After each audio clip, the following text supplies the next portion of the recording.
నరేంద్ర మోడీ వచ్చాక దేశంలో ప్రజాస్వామ్యం ఉందా లేదా అని అనుమానం వస్తుందని భాజపా విహెచ్ తెలిపారు.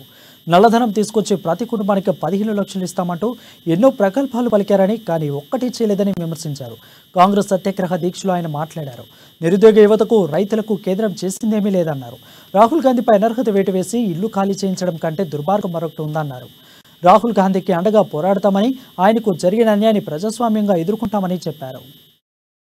ప్రధానమంత్రిగా కానీ నరేంద్ర మోడీ వచ్చిన తర్వాత ఈ దేశంలో ప్రజాస్వామ్యం ఉన్నదా లేదా అని అనిపిస్తుంది. డే 1 నుంచి వాళ్ళు ఇచ్చిన వాగ్దానాలన్నీ తూకలో తోకేశారు. మా ప్రభుత్వం వస్తే 2 కోట్ల ఉద్యోగాలు అన్నారు. ప్రతి పేదవానికి తన ఖాతాలో 15 లక్షలు జమ చేస్తున్నారు. బ్లాక్ మనీ తెస్తున్నారు. లలిత్ మోడీ, నీరా మోడీ వీళ్ళందరినీ కూడా తీసుకొచ్చి వాళ్ళ దగ్గరికి వెళ్ళి డబ్బులు తెస్తారని చెప్పాడు. కానీ ఒక్కరిని కూడా ఇవాళ దాకా బ్లాక్ మనీ తీసుకురాలే. దాని మీదకి వెళ్ళి డిమానిటైజేషన్ కూడా చేసి 500 నోట్లు 1000 నోట్ల కంటే 2000 నోట్లు ప్రింట్ చేయడం జరిగింది.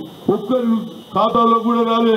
నేను బీహార్ వెళ్ళినప్పుడు ఒక 60 ఏళ్ల ముసలామె రోజు ప్రతి నెలకు రావడం, స్టేట్ బ్యాంక్ ఇండియా దగ్గర పోవడం, हमारे पैसे आए क्या ఇట్లా 5-6 నెలలు తిరిగిన తర్వాత ఆ బ్యాంక్ మేనేజర్ చెప్పాడు, అమ్మా नहीं आते पैसे, हिंदुस्तान का प्रधानमंत्री देता क्या, बोला ना, अंटे वो तो प्रधानमंत्री बोला मगर नहीं देता. तो हिंदुस्तान का प्रधानमंत्री झूठ बोलता है क्या అంటే ఇక వాడు కూడా యాస్ట్ వచ్చేమన్నాడు, అమ్మునే झूठी बोल रहा అంటే ఏమన్నట్టు.